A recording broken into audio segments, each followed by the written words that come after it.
Bonjour, chers compatriotes, chers frères et sœurs, Djiboutiens, c'est votre frère, M. Mohamed Hussein, qui vous adresse ce message depuis Ottawa. Avant tout, chers compatriotes, permettez-moi de vous souhaiter une excellente, bonne fête Eid Mubarak. Partout où vous êtes, aussi bien la communauté musulmane où qu'elle se trouve, et particulièrement nos frères et sœurs djiboutiens, je vous souhaite une très bonne fête. Une fête qui permettra d'inaugurer une nouvelle ère pour notre Djibouti, pour notre pays, pour un changement démocratique, pour un pays où demain nous puissions vivre dans une liberté, dans une justice.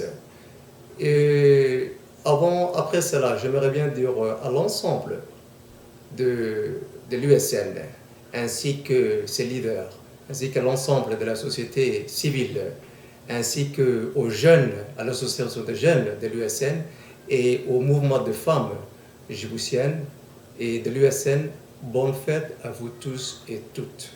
Comme vous le savez, chers Djiboutiens, notre pays traverse une crise politique sans précédent.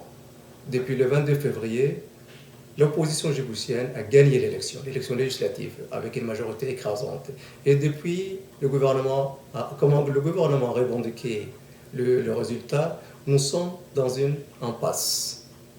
Nous faisons le frais de cette impasse, le peuple djiboutien est en train de faire de cette impasse.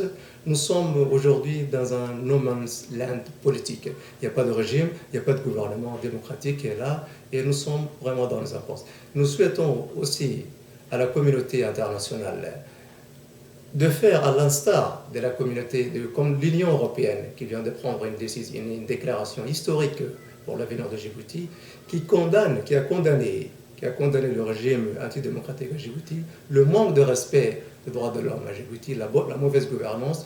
Nous demandons de faire de même à l'Union européenne, aux Nations Unies, à la Ligue arabe, aux instances régionales, à savoir l'IGAD, à l'Union africaine, de suivre la déclaration de l'Union européenne et de condamner ce qui se passe dans ce pays.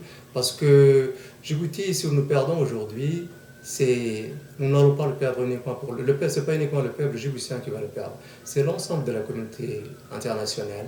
Vu que Djibouti est dans une zone hyper stratégique, nous sommes dans un emplacement où tout le monde nous regarde.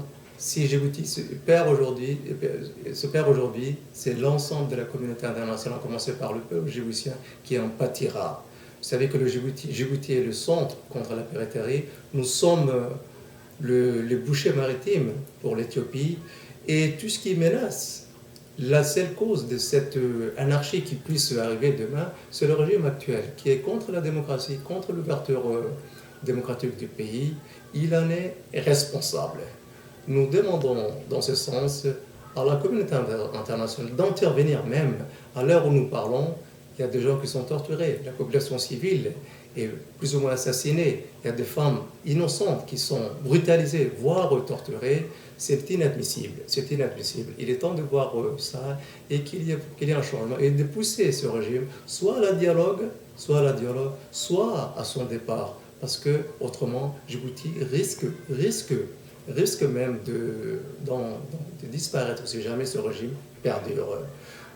J'aimerais bien dire à l'ensemble du peuple djiboutien que vive le pays, vive le peuple djiboutien, vive l'USN ainsi que ses leaders et vive la démocratie. À bientôt, chers frères et sœurs. Merci à vous.